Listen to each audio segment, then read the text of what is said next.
Boa noite a todos. E a paz do Senhor Jesus. Amém. Louvado seja Deus, né? Por mais esse dia que o Senhor nos concede, estarmos aqui reunidos para cultuá-lo, para adorá-lo, para clamar a Ele e para ouvir a sua voz. Amém? Estamos hoje na última quarta-feira, né, desse mês de março, e hoje a gente termina a nossa série, cujo tema é Pilares de uma Vida Vitoriosa. E hoje nós vamos ao último tema, que é maturidade. Amém? Amém. Irmã Jamires, Efésios capítulo 4, versículo 11, por favor. Vamos ler até o 16. Diz assim a palavra do Senhor: e Ele mesmo concedeu uns para apóstolos, outros para profetas, outros para evangelistas e outros para pastores e mestres, com vistas ao aperfeiçoamento dos santos, para o desempenho do seu serviço, para a edificação do corpo de Cristo, até que todos cheguemos à unidade da fé e do pleno conhecimento do Filho de Deus, a perfeita varonilidade, à medida da estatura da plenitude de Cristo, para que não sejamos como meninos, agitados de um lado para o outro e levados ao redor por todo o vento de doutrina, pela artimanha dos homens, pela astúcia com que induzem ao erro, mas seguindo a verdade em amor, cresçamos em tudo naquele que é a cabeça, Cristo, de quem todo o corpo bem ajustado e consolidado pelo auxílio de toda a junta, segundo a justa cooperação de cada parte, efetua o seu próprio aumento para a edificação de si mesmo em amor. Amém. Esse texto nos diz que Deus ele distribuiu dons ministeriais no meio do seu povo, no meio da sua igreja, com um objetivo.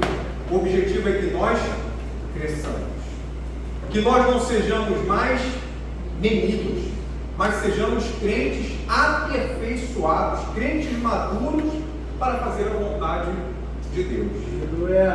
Agora, por favor, Hebreus capítulo 5, versículo 11. Olha que texto maravilhoso.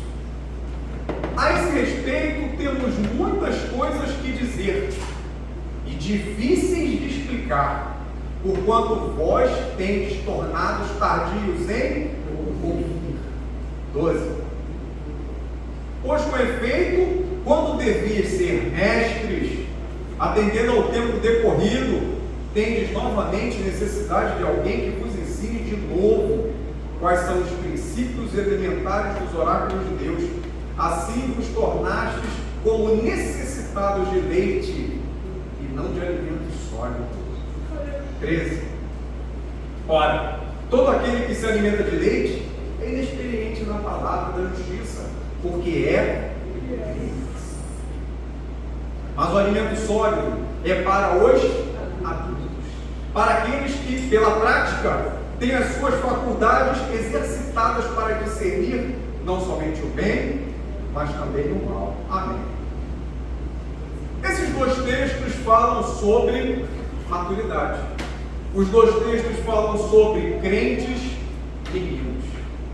E esse de Hebreus, volta para o versículo 11, por favor. Olha que coisa linda. A esse respeito, temos muitas coisas que dizer e difíceis de explicar. Por quê? Porque vocês se tornaram tardios em ouvir. Esse texto é muito interessante, porque o que a Bíblia está dizendo ali para os crentes, né, para os hebreus, que Deus queria revelar coisas, Deus tinha coisas para falar a eles, mas eles não estavam prontos para ouvir. Por quê? Porque eles eram imaturos. É interessante porque eu entendo que Deus ele tem coisas tremendas para cada um de nós, mas às vezes a nossa maturidade impede que a gente entenda. Então Deus ele se limita na sua revelação individual a nós por causa da nossa meninice. E o que é maturidade? Maturidade é a sincronia entre a nossa idade biológica, a nossa data do nosso registro, do nosso nascimento, e o nosso estado mental, emocional, psicológico. Isso é maturidade. Uma pessoa madura é uma pessoa que a sua idade está sincronizada com a sua mente, com o seu intelecto, com o seu psicológico. Isso é maturidade. E o problema é que às vezes os crentes, eles acabam não tendo maturidade. O texto de Hebreus 5,11 vai dizer o seguinte: olha só, pelo tempo que vocês já têm de evangelho, vocês já tinham que ser mestres. E vocês são o quê? São meninos. Olha que palavra dura. É interessante que, é claro que aqui a nossa abordagem é totalmente espiritual dessa meninice. Eu vejo a igreja como uma escola. Claro, porque a gente vem aqui para aprender. A gente aprende sobre a palavra, a gente aprende sobre Deus, sobre quem nós somos, sobre o agir. Nós aprendemos tudo a respeito de Deus e da sua palavra na igreja. A gente aprende quando? Na escola dominical, a gente aprende nas pregações, a gente aprende até convivendo com os irmãos, porque irmãos espirituais sempre tem alguma coisa para passar, sempre tem uma palavra, e a gente aprende. Só que a igreja ela também é como uma escola, no sentido de que ela tem séries. A escola tem o quê? Tem o jardim de infância, né, que agora a gente chama de pré, tem o fundamental, né, tem o ginásio, né, agora é ensino médio, faculdade, mestrado. Assim é uma escola. E a igreja, ela não é diferente. A igreja tem séries diferentes. Aí talvez você pense, Eduardo, isso que você está falando não faz o menor sentido, porque está todo mundo junto. Se a gente está ouvindo a mesma pregação, se a gente na escola dominical está numa classe única, como é que tem séries diferentes? Tem, porque Deus ele fala de forma diferente, com pessoas diferentes, que estão em situações diferentes. A revelação de Deus, ela é de acordo com o seu nível de maturidade espiritual, de acordo com a comunhão que você tem com Ele. Quer ver um exemplo? Você já deve ter ouvido o testemunho de uma pessoa que foi na igreja, foi a primeira vez na igreja. Aí a pessoa escuta uma pregação e fala assim: a pregação foi para mim, a pregação foi todinha direcionada para mim. Parece que o pastor me conhecia, porque ele falou tudo o que eu estou passando. Quem já ouviu algum testemunho? De repente vocês mesmos já passaram por isso. Isso é comum. E eu questiono: a mensagem era só para aquela pessoa? É claro que não. A mensagem é para todo mundo. Aleluia. Mas aquela pessoa, ali na sua inocência, né, na sua imaturidade, ela entende que era para ela, mas não. É porque Deus falou no profundo para ela. Deus, o Espírito Santo, comunicou no coração dela algo específico que ela estava precisando ouvir.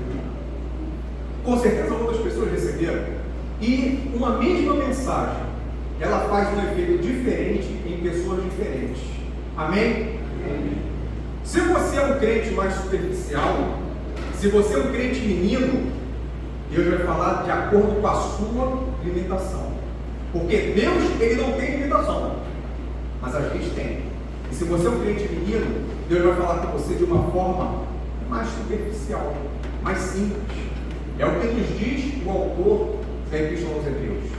Tem gente que vai receber só leite, porque é menino espiritual. Mas um crente que já tem uma maior maturidade, que já tem uma vivência com Deus, ele vai receber algo mais profundo, na mesma mensagem, no mesmo fundo. Deus é tremendo.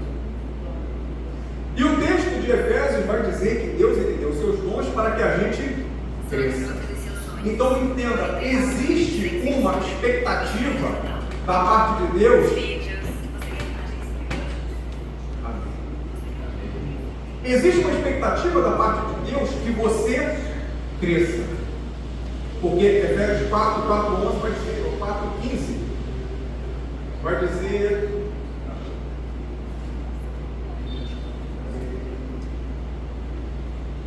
seguindo a verdade em amor, cresçamos em tudo, em Cristo. Só que como numa escola, a escola tem gente que repete de ano. Tem gente que fica vários e vários anos na mesma série, não é assim? E infelizmente na igreja isso também acontece. Tem gente que passa anos e anos no mesmo patamar. Tem gente que não cresce. Às vezes tem gente que é mais novo, que chega na igreja e tem um crescimento espiritual maior do que aquela pessoa que está 10, 15, 20 anos. Porque a gente fica às vezes estagnado.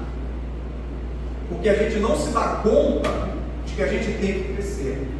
Às vezes a gente pensa que ser crente é só aceitar Jesus. Não, aceitei Jesus, fiz o curso, fui batizado, estou tomando ceia, acabou, já está bom. E entenda que isso é um engano, isso é uma mentira. Deus quer que você vá mais longe. Deus quer que você cresça na graça, Deus quer que você cresça no conhecimento, porque esse crescimento não é só de conhecimento da palavra, esse crescimento é em tudo. O texto diz em tudo. A sua fé, ela tem que ser proporcional ao tempo que você tem de evangelho. O seu conhecimento, o seu discernimento, tudo na sua vida espiritual tem que acompanhar o tempo que você tem. É o que a Bíblia nos diz em Deus. E às vezes a gente se trava. E eu quero dizer para você essa noite que, infelizmente, isso é uma coisa comum. Não é certo, mas é comum que às vezes em alguns momentos da nossa caminhada a gente fique estagnado. Mas eu quero dizer para você essa noite que se o Senhor trouxe você até aqui e você está ouvindo essa palavra, é para você tomar consciência disso e decidir mudar. Porque a decisão é o começo de tudo. Você já se deu conta de que Deus te chamou para que você cresça, para que você dê muito fruto. E eu te pergunto, o que tem te impedido de crescer? O que tem impedido você de buscar mais? O que tem impedido você de ter mais a palavra? De se santificar? De se consagrar ao Senhor? Eu não sei. Eu não sei o que se passa na sua vida, no seu interior, mas eu quero te dizer, o Senhor te convida a um estado de aperfeiçoamento, que é o que diz a palavra. Aí você vai perguntar, claro, mas tem como a gente ser perfeito? Não, só no céu. A perfeição a gente só atinge no céu, mas a Bíblia fala em aperfeiçoamento. O que é um aperfeiçoamento? É um estado contínuo de melhora. Você tem que melhorar. Isso é uma coisa que eu sempre me analiso, eu sempre paro para me questionar, eu sempre olho para trás e eu me pergunto, será que o Eduardo de 2 anos atrás é o mesmo Eduardo de hoje? Será que o Eduardo de 4, de 5, de 10 anos atrás, será que eu sou o mesmo? Se eu olhar para trás e ver que o Eduardo lá de trás é o mesmo, eu estou errado. Significa que eu estou estagnado. Significa que eu tenho que me mexer e buscar mais para ter o crescimento que a Bíblia nos indica que é a vontade de Deus. Amém? Está acompanhando?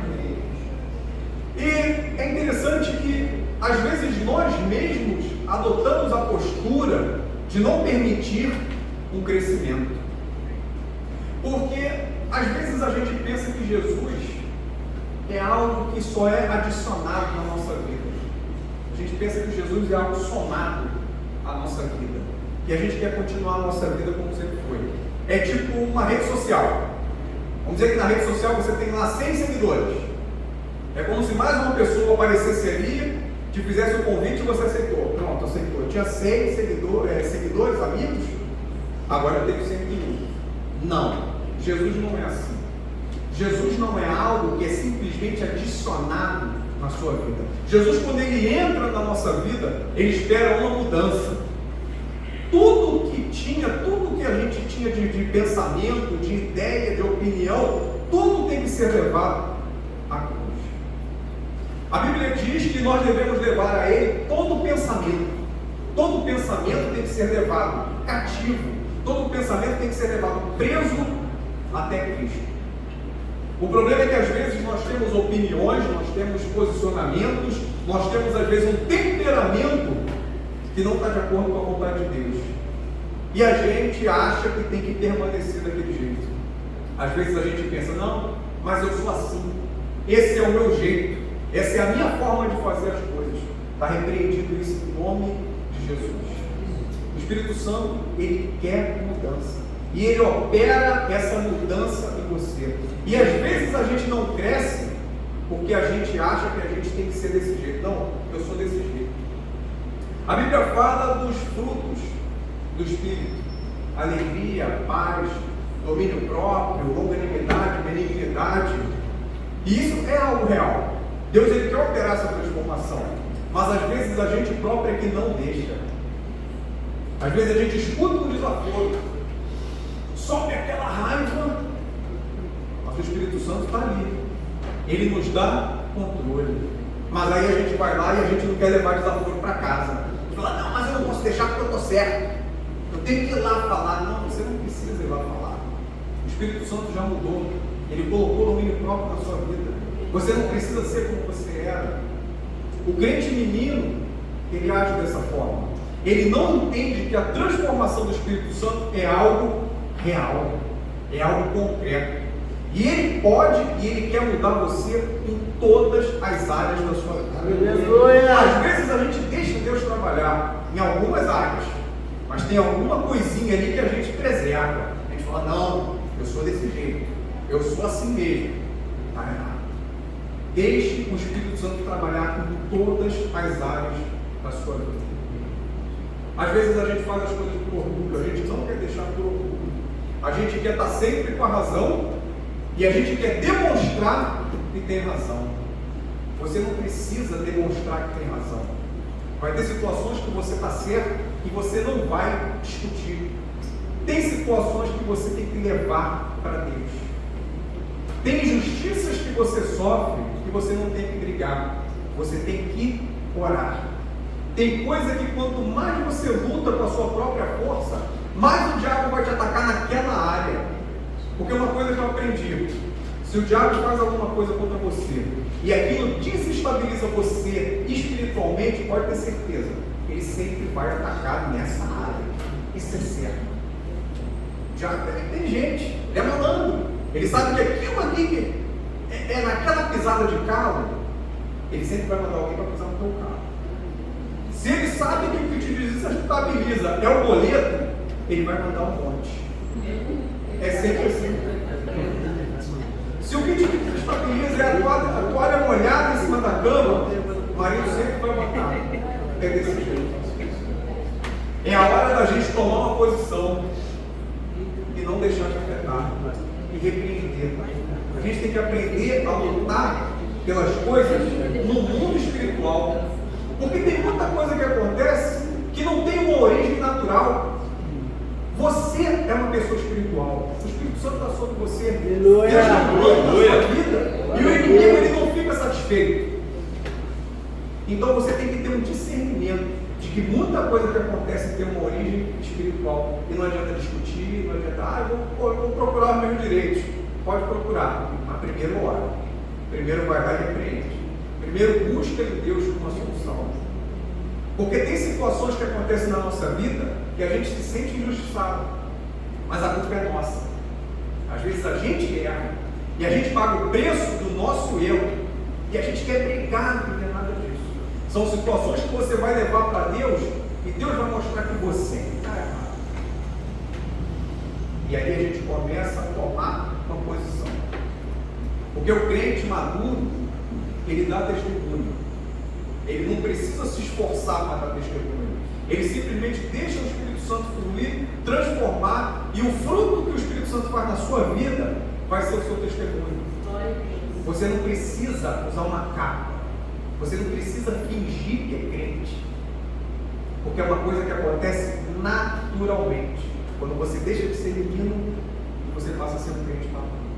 Quando você se esvazia de si mesmo. Às vezes é só uma questão de se esvaziar, de parar um pouco com as suas próprias opiniões.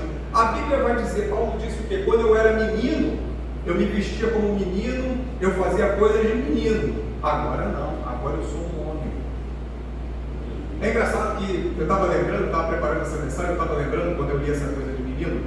Quando eu era criança, eu dizia: quando eu for adulto, eu vou sair para onde eu quiser. Beleza. Eu vou na rua, não vou falar para ninguém quando eu vou, não vou dar satisfação. Eu vou sair a hora que eu quiser, e vou fazer o que eu quiser, e vou voltar a hora que eu quiser. E todo mundo ria, né? Aí virei adulto. Vocês acham que hoje eu faço o que eu quero?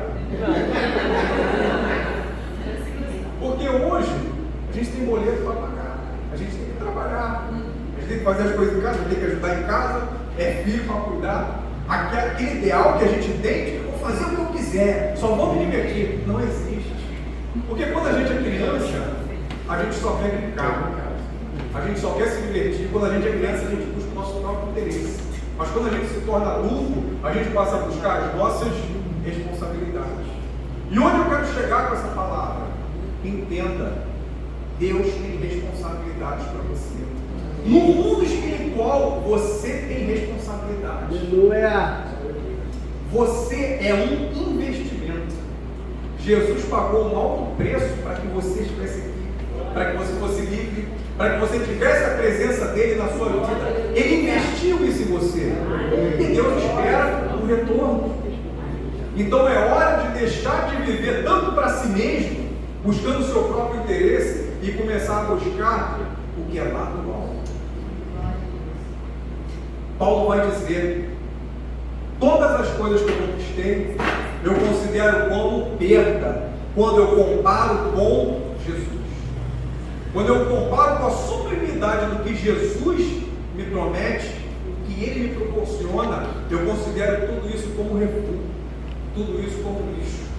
Para quê? Ele vai dizer: para ser achado nele e o conhecê-lo.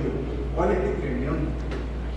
Quanto mais você reconhecer Jesus como sendo maior do que tudo que você tem, tudo que você já fez, mais você vai conhecê-lo. E às vezes a gente não conhece Jesus no profundo, porque a gente considera as coisas que a gente tem, as coisas que a gente já fez, e sonhos como maiores que Cristo.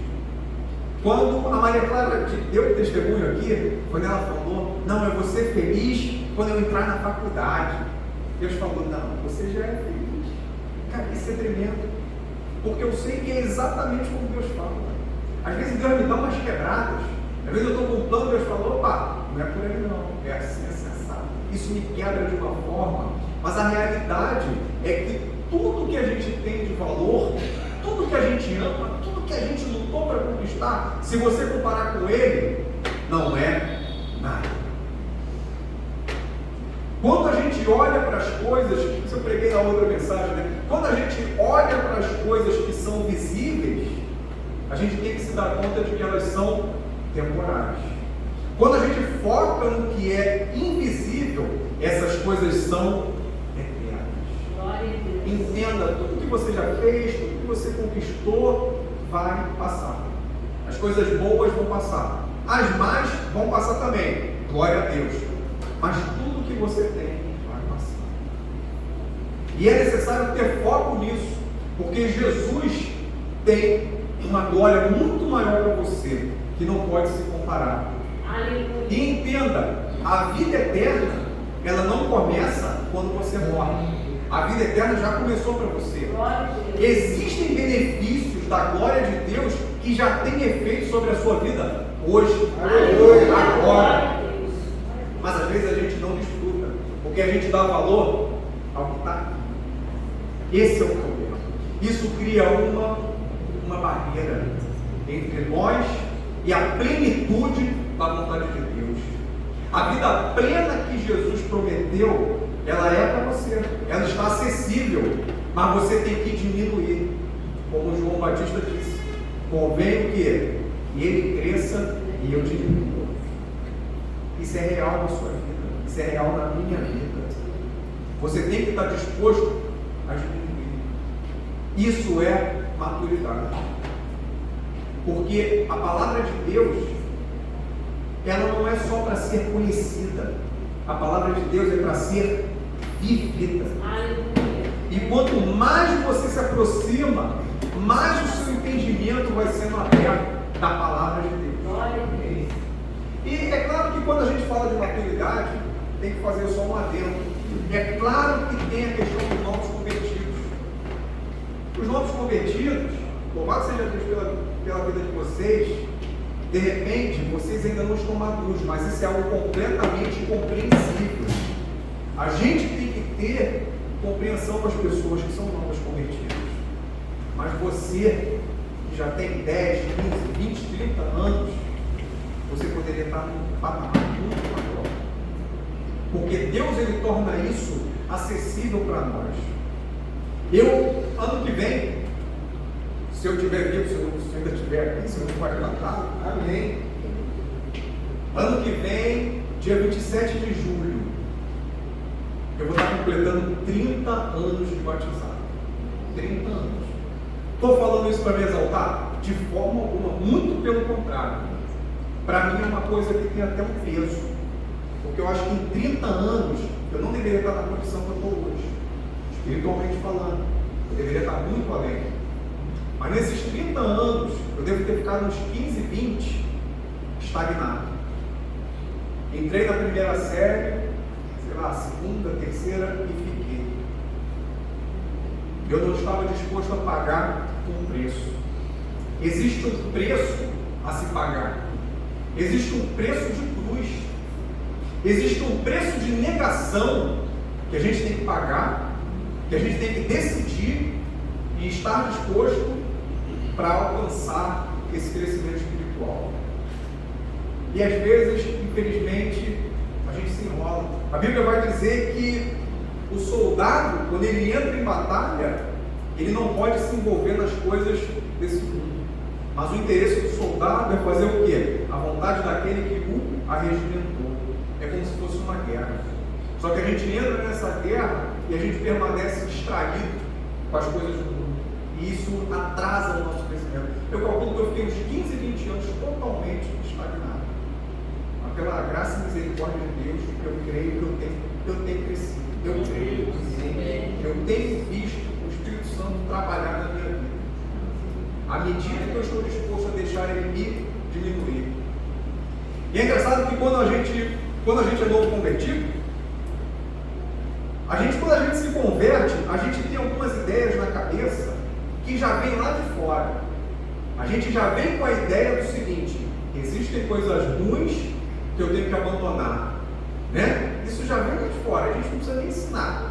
O novo convertido, ele já sabe que ele não pode usar droga, não pode beber, não pode adulterar, não pode roubar, não pode xingar palavrão. Isso não precisa nem ensinar. Isso são coisas tão ruins que a gente já vem com essa ideia de não, isso aqui eu tenho que parar. É claro que algumas coisas, às vezes, as pessoas têm dificuldade, mas esse nem é o ponto. O ponto é que a gente já vem com a consciência de que coisas ruins a gente tem que deixar de fora. Só que depois que a gente amadurece, a gente começa a entender que existem coisas boas que a gente também tem que deixar de fora. Aí a gente só vai entender quando vem a maturidade. Você vai perguntar, Eduardo, tem coisa boa que me atrapalha a buscar a Deus? Tem. Vou dar um exemplo. Dormir é uma coisa boa? É claro que é uma coisa boa. Deus fez o sono, não é bom depois do dia cansativo você dormir, né? É claro, uma noite de sono restaurador, é claro que isso é bom, isso é ótimo. Mas isso pode atrapalhar a minha vida espiritual? Pode. Às vezes chega no sábado da consagração, a gente pensa assim, poxa, o sábado, o único dia que eu tenho para acordar tarde, e aí o sono acaba nos atrapalhando. Quer ver um exemplo? Trabalho. Olha que coisa complicada. O nosso trabalho pode nos atrapalhar de buscar a Deus? É claro que pode.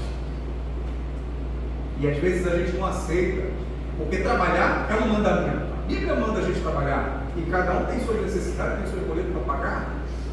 Só que às vezes, aquela hora extra que você quer fazer vai te atrapalhar de estar aqui. Às vezes aquela folga de domingo que você vende, pô, mas eu preciso do dinheiro, mas eu tenho certeza que Deus poderia te dar uma estratégia diferente. Mas você quer trabalhar no domingo, pô, mas o domingo paga mais. Mas você deixa de buscar a Deus. O que você precisa? Você acha que Deus não é poderoso para te suprir sem você trocar o dia do Senhor por trabalho? Só que a gente se engana. A gente fala assim, não, mas o trabalho é bom. Eu preciso de dinheiro. É claro que precisa. Mas não vale a pena trocar a glória de Deus por nada.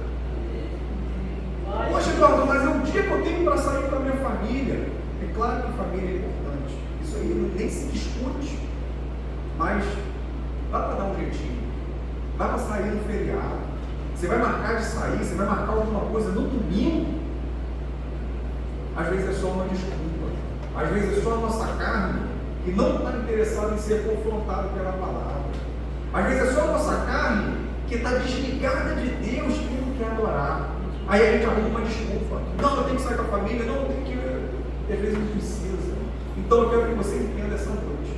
Existem coisas boas que te atrapalham de buscar Deus. Às vezes existem coisas boas que te impedem de crescer. E se você já é maduro, você vai entender isso aí. Com certeza, Deus vai falar ao seu coração do que tem te atrapalhado de crescer. O que tem te atrapalhado de buscar. Amém? Amém. Eu creio que eu não tenho dúvida nenhuma de que Deus quer o crescimento de todos aqui. Eu não tenho dúvida nenhuma que todo mundo aqui tem muito potencial para ir mais longe. Eu não tenho dúvidas. Mas eu quero que você entenda que você é um homem de Deus. Você é uma mulher de Deus. Que Deus deu autoridade. Deus te deu poder. Deus te deu poder para você orar e coisas acontecerem. Deus te deu fé para você orar e milagres acontecerem. A realidade de outros mudarem.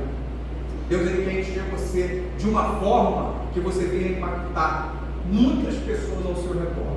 Jesus disse: eu sou a videira. Aquele ramo que é enxertado nele, ele diz que vai render muito fruto. Deus vai tirar os frutos para quê? Para você render mais. Mas e o galho que não rende? Vai ser cortado e vai ser jogado fora. Eu tenho certeza que Deus está falando no seu coração nessa noite. Eu não quero que você nade e morra na praia. Eu não quero que você seja como o irmão do filho pródigo. O irmão do filho pródigo estava com o pai ali o tempo todo e não usufruía do que o pai tinha para ele. E às vezes nós somos assim. É triste você ficar 10, 15, 20 anos na igreja e não viver a plenitude de Deus, e não viver os milagres, não viver o sobrenatural, porque às vezes está trocando a glória de Deus por besteira, por meninice. Jesus disse o quê? Que a gente tem que ser como uma criança para se chegar a Ele, deixar Ele vir as meninos pequenininhos. Mas ali Ele está falando de pureza, Ele não está falando de infantilidade. Às vezes na nossa vida espiritual a gente faz criancices, o que é diferente de ser criança. Ser criança é uma coisa, a pureza que Jesus está dizendo é uma coisa, mas às vezes a gente age com mimimi. A gente coloca condições para servir a Deus. Ah, Senhor, se o Senhor não me der, eu vou me desviar. Não. Você tem responsabilidade. Deus ele tem uma recompensa para você. E Deus ele cuida da sua vida. Mas existe um chamado para você. E Ele pode colocar outra pessoa no seu lugar para fazer. Se você não quiser, Deus vai levantar outra pessoa, mas você vai perder o seu galardão. Pode perder muitas coisas aqui na terra também, por não querer amadurecer. É interessante que Jesus, eu acho que o único momento que eu me lembro na Bíblia que Jesus teve força, teve dureza, foi quando ele tirou os cambistas do templo. Todo mundo conhece a passagem. Ele pega o chicote e faz o quê? Ele desce o chicote com força, com empenho, foi agressivo. Isso aonde? No templo. E eu pergunto para você essa noite: onde é o templo? Você é o templo. A Bíblia diz que você é o templo do Espírito Santo. O altar é o seu coração. E às vezes a gente tem que ser enérgico. Tem cambistas às vezes negociando no seu coração. Negociando. Não, eu já fui na igreja de manhã, não preciso ir à noite. Não, eu já fui nesse domingo, não preciso ir no outro. Arrependido desse nome de Jesus. Não, eu li a Bíblia a semana toda. Essa semana eu não preciso ler. Não, eu orei de manhã. Então eu não preciso orar à noite. Arrependido disso. Isso aí, ó, a gente fica negociando. A carne fica negociando. Repreende isso. Tira toda a carnalidade. Se esvazia de tudo que te impede de se aproximar de Deus. Amém? Decida essa noite não ser mais um crente que mesmo. Decida essa noite vencer toda a estagnação e subir para um novo patamar. Subir mais um degrau para ser achado nele. Para conhecê-lo no profundo. Porque Deus tem coisas grandes para você. Não impeça o agir de Deus, mas transforme na presença dele. Amém?